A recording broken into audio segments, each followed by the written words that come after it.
professeurs, chers amis, mesdames et messieurs, représentants des citoyens de notre espace CEDEAO et Afrique de l'Ouest, représentants des jeunes, je voudrais vous exprimer toute ma gratitude et vous féliciter pour l'initiative de ce sommet. Vous incarnez l'audace et je voudrais vous saluer pour cela, vous féliciter et vous dire combien vous me mettez la pression. Pas pour l'idéal de ce sommet, pas pour ce que vous prônez, le respect impératif de l'alternance, ce n'est pas pour cela que vous me mettez la pression, mais c'est pour le message auquel vous m'associez pour l'ensemble de l'espace CEDEAO. Vous comprenez combien c'est difficile pour un président en exercice qui a choisi de faire de l'alternance, un élément fort de ses réformes. Combien il lui est difficile de prôner, de faire la promotion de son idéal à lui dans un espace où tout n'est pas pareil, dans un espace dans lequel on ne se ressemble pas tous. Un espace dans lequel j'ai l'obligation de ne pas donner de leçons. Vous comprenez donc quelle est ma fierté, comment je suis honoré de défendre sur la terre béninoise cette vertu qu'on attend des gouvernants de ne pas se prendre pour Dieu tout-puissant et l'Éternel, et d'avoir l'humilité de comprendre qu'un autre peut toujours mieux faire, quel que soit son engagement, quel que soit son idéal. Cette humilité que nous sommes en train d'inscrire ici au Bénin, que je porte avec vous, que vous portez avec moi, qui à mon sens ne peut plus jamais être remis en cause sur notre terre ici au Bénin. Cet idéal pour moi est difficile à promouvoir hors du Bénin. Vous avez l'audace, comme cela est dans l'âme de la jeunesse, et l'audace. Vous avez l'audace de l'évoquer, de décider, de porter cet engagement au-delà de nos frontières et je voudrais vous saluer pour cela. Je voudrais pouvoir m'associer à cela, mais je voudrais vous exhorter dans la promotion de cet idéal de ne pas trop citer le président Talon. Bien que ce relais que je viens de saisir avec beaucoup de responsabilité, parce que je mesure le symbole que c'est et, je mesure la portée du symbole et, devant vous, combien je m'engage et vous prends à témoin pour passer ce relais dans le 3e dimanche du mois de mai 2026 à celui qui aura la confiance du peuple béninois. Est-ce que ce que je viens de dire mérite tant d'ovations? À mon sens, c'est une évidence. Je voudrais vous garantir que je demanderai une dérogation au protocole des États pour que le symbole de l'alternance que vous venez de me remettre, que je viens de prendre, fasse partie des éléments du rituel de passation de charge. J'y en prendrai bien soin, et je le transmettrai à mon successeur lui-même, lui disant, de bien lire le chiffre 2. Merci beaucoup pour votre initiative, merci pour ce sommet, pour la bonne gouvernance, la démocratie et l'alternance.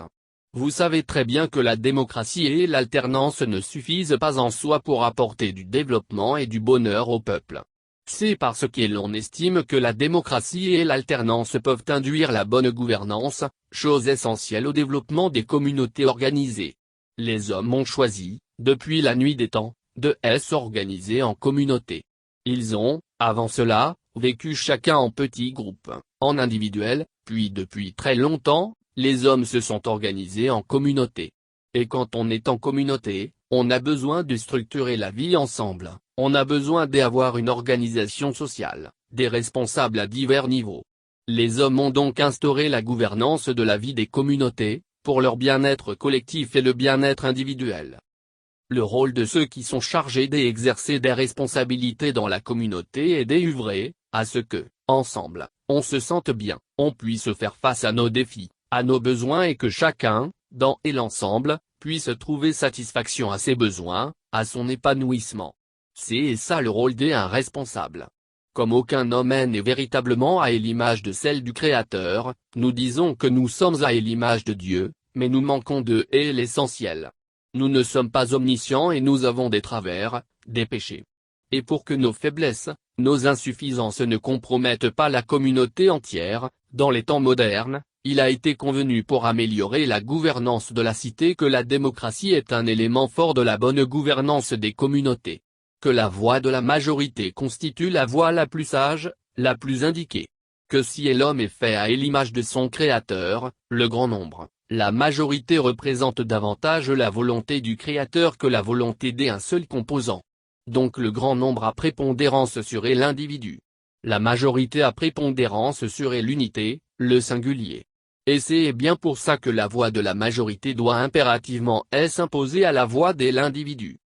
La démocratie, que la majorité choisisse librement ce qu'il convient à elle et que plus tard, et notamment dans les communautés où les chemins de la démocratie paraissent encore compliqués, paraissent encore parfois ambigus, les communautés dans lesquelles il y a encore beaucoup d'ignorance, beaucoup de gens qui n'ont pas la connaissance, et l'éducation nécessaire, la culture nécessaire, que dans ces communautés, nul ne s'arroge définitivement outre longtemps des prérogatives, de la responsabilité de diriger la cité en manipulant ou en ayant la possibilité de manipuler même les instruments de l'expression de la démocratie. Parce qu'on a tendance à dire, pourquoi est-ce que le mandat est limité à 2? Pourquoi l'alternance doit s'imposer à la volonté de la majorité? Si la majorité décide que quelqu'un doit faire 2, 3 ou 4 mandats, est-ce que ce n'est pas la démocratie aussi? C'est pertinent ce qu'ils disent. Ceux qui disent que le mot alternance est antinomique de la démocratie, que l'obligation de limiter les mandats à 2 est contraire à la démocratie, ils donnent des exemples de pays développés, évolués, par rapport aux références du monde moderne, que dans ces pays la notion de limitation de mandat n'est pas absolue. Donc, que l'expression de la démocratie peut parfois être à l'encontre de l'exigence de limitation des mandats.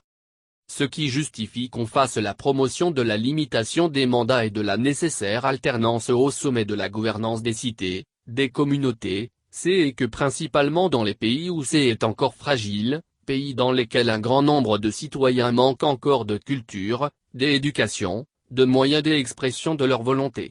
Que ceux qui sont à la charge à un moment donné n'abusent pas de la faiblesse de leurs concitoyens, du fait que ceux-ci n'ont pas toujours les moyens d'exprimer leur volonté. Que ceux-ci n'en abusent pas pour s'éterniser dans la fonction, tant bien même qu'ils sont mauvais. De 2 mots, il faut choisir le moindre, le moins mal. Dans nos communautés qui sont en train d'évoluer, qui sont en train d'acquérir les unes après les autres les ingrédients de l'expression réelle de la volonté populaire. Dans ces pays-là, dans ces communautés-là il convient puisque l'on ne sait pas qui est qui comme on dit, il convient de limiter les mandats.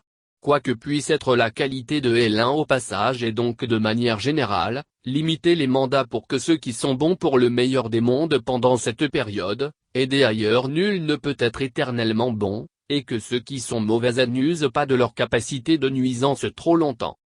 Donc quand on fait la balance des avantages et inconvénients, et l'évidence est claire, limiter les mandats est à tous égards au profit du peuple, que de laisser les uns et les autres rester éternellement dans la fonction, sachant qu'en général les plus mauvais sont plus nombreux que ceux qui sont bons. Et c'est pour cela que vous avez raison, vous avez absolument raison de prôner l'alternance dans les fonctions de responsabilité à la tête des communautés humaines, notamment des nôtres. Je m'associe pleinement à votre action et je m'engage devant vous à la défendre.